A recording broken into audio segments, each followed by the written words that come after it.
వైఎస్ఆర్ కాంగ్రెస్ ప్రభుత్వము ఆంధ్రప్రదేశ్లో 3 రాజధానులు నిర్మించాలని చెప్పింది.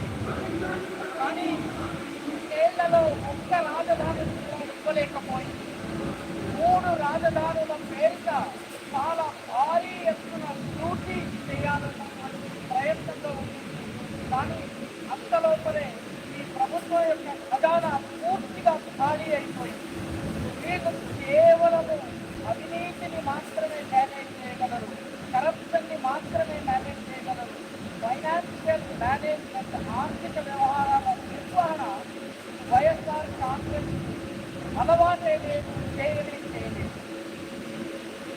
जब जनता की सेवा का इरादा ना हो तो नतीजे भी नहीं मिलते। पोलावरम परियोजना को ठप करके इन्होंने आंध्र प्रदेश की लाइफ लाइन पर भी ब्रेक लगा दिया। केंद्र सरकार इस प्रोजेक्ट के लिए 15,000 करोड़ रुपए दे चुकी है, लेकिन वाईएसआर कांग्रेस सरकार से इसे आगे नहीं बढ़ने देना चाहती।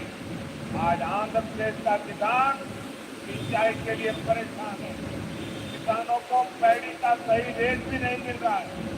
मैं आपको विश्वास दिलाता हूँ, 4 जून के बाद आंध्र प्रदेश में एनडीए सरकार ऐसी सभी समस्याओं को दूर करेगी। ప్రజలకు సేవ చేయాలన్నటువంటి కోరిక లేనటువంటి ప్రభుత్వం ఉంటే ఇలాంటి దుష్ఫలితాలే వస్తాయి. పోలవరం ప్రాజెక్టుని పూర్తిగా నిలిపివేసి ఆంధ్రప్రదేశ్ యొక్క జీవనాడిని బ్రేక్ వేసి ఆపివేయడం జరిగింది. కేంద్ర ప్రభుత్వం ప్రాజెక్టు కోసము 15,000 కోట్ల రూపాయలు ఇచ్చింది. కానీ వైఎస్ఆర్ ప్రభుత్వము దీనిని ముందుకు తీసుకువెళ్లదలుచుకోలేదు. నేడు ఆంధ్రప్రదేశ్లోని రైతులు నీటిపారుదల కోసం, సాగునీరు కోసం ఇబ్బందుల పాలవుతున్నారు. రైతులకు వరి ధాన్యం యొక్క సరైనటువంటి ధర కూడా లభించడం లేదు. నేను మీకు నమ్మకం ఇస్తున్నాను, భరోసా ఇస్తున్నాను, విశ్వాసాలు ఇస్తున్నాను. 4 జూన్ 4 తరువాత ఆంధ్రప్రదేశ్లో ఎన్డీఏ ప్రభుత్వము ఇటువంటి సమస్యలన్నింటినీ దూరం చేస్తుంది. एनडीए के लिए विकसित आंध्र प्रदेश विकसित भारत के विजन का हिस्सा। इसलिए पिछले 10 वर्षों में हमने आंध्र प्रदेश में तेजी से विकास किया। आज अमरावती विजयवाड़ा सड़क परियोजना पर तेजी से काम जारी है। आंध्र प्रदेश को हैदराबाद से जोड़ने वाली सड़क बनाई जा रही है। दिल्ली मुंबई इंडस्ट्रियल कॉरिडोर की तरह यहाँ भी विशाखापट्टनम चेन्नई इंडस्ट्रियल कॉरिडोर में कई प्रोजेक्ट पर काम चल रहा है।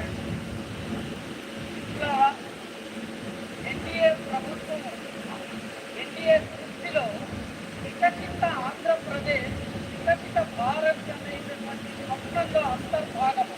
అందుకే గత కొన్ని సంవత్సరాల్లో ఆంధ్రప్రదేశ్లో చాలా వేగవంతంగా అభివృద్ధిని తీసుకొచ్చే పనిని చేశాము.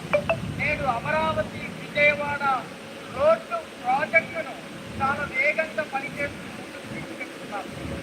ఆంధ్రప్రదేశ్ నుంచి హైదరాబాద్ని కనెక్ట్ చేసేటటువంటి, జోడించేటటువంటి దారులను నిర్మాణం చేస్తున్నాము. ఢిల్లీ ముంబై ఇండస్ట్రియల్ కారిడార్ లాగానే విశాఖపట్నం చెన్నై ఇండస్ట్రియల్ కారిడార్ అనేటటువంటి దానికి సంబంధించిన అనేక ప్రాజెక్టుల పైన నేను పని కొనసాగుతోంది. चेन्नई से कोलकाता हाईवे हो, राजमुंद्री एयरपोर्ट हो, विशाखापट्टनम में ना साउथ कोस्ट रेलवे जोन हो, विकास के मुद्दे इस क्षेत्र की तस्वीर बदलेगी। यहाँ नेशनल हाईवे का काम पूरा होने से फिशिंग हार्बर और काकीनाडा पोर्ट तक कनेक्टिविटी आसान हो जाएगी। इससे सी फूड का कारोबार बढ़ेगा और मछुआरों को फायदा होगा।